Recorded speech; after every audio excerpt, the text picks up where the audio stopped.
Good morning and welcome to our daily devotional from Pilgrim Congregational Church. I'm Patrick Horn, and I'm very glad to have you along with us on this Friday, May the 27th, 2022, as we continue our look at Revelation chapter 22, the last chapter in the book of the Bible, the last book of the Bible. And we're going to focus this morning on verses 18 and 19 of Revelation 22. And I will offer a few reflections and then close us with a word of prayer. So this is Revelation chapter 22, verses 18 and 19. I warn everyone who hears the words of the prophecy of this book. If anyone adds to them, God will add to that person the plagues described in this book. If anyone takes away from the words of the book of this prophecy, God will take away that person's share in the tree of life and in the holy city, which are described in this book. Well, the passage is emphasizing, of course, the authority of this text, of this vision, of what is recorded by John of Patmos, meaning that the vision as described here is of utmost significance. It's comparable to the authority of the Torah. These verses really reflect, that is 18 and 19 that I just read, reflect verses from the Torah, Deuteronomy 4, verses 1 and 2. So now, Israel, give heed to the statutes and ordinances that I am teaching you to observe, so that you may live to enter and occupy the land that the Lord, the God of your ancestors, is giving you. You must neither add anything to what I command you, nor take away anything from it, but keep the commandments of the Lord your God, with which I am charging you. So this warning is about how we respond to the vision now. The vision is a sacred one, and it should be treated as such. But the vision is prophecy, not law, as the Torah is. Laws are carried out, but a vision has a different sort of function. A vision is to be seen and heard. It is to be responded to, not as a rule to follow, but as a story with which we align our lives.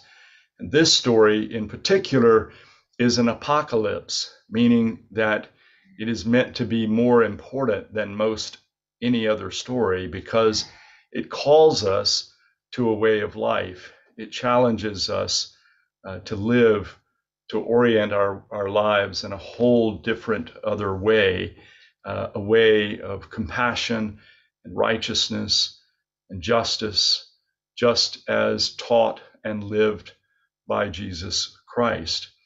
So in this vision, we are to join those who are washing their robes in the blood of Christ, and the image is intended to convey that we are committing ourselves and have committed ourselves and are living in the sacrificial way of Christ.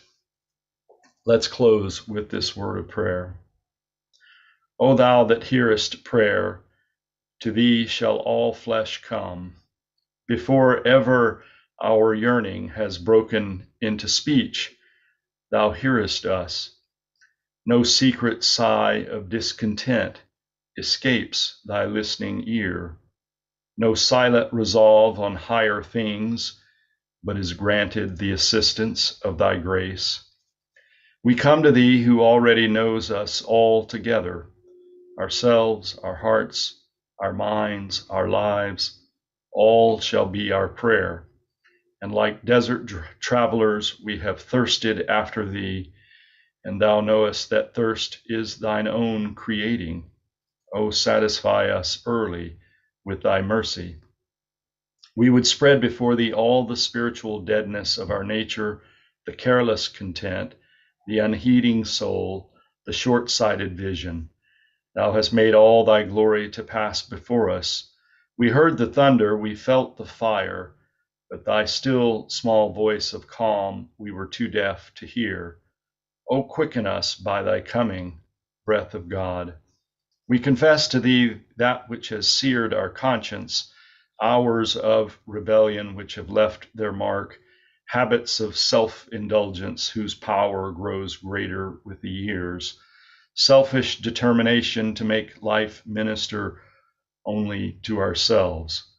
O come, great deliverer, make known to us thy great salvation. Plant within us the cross of thy dear Son. May its pain awaken and save us all. Amen. Thank you for joining me this morning from Pilgrim Congregational Church. I'm Patrick Horn, and I hope that you have a great day. Goodbye.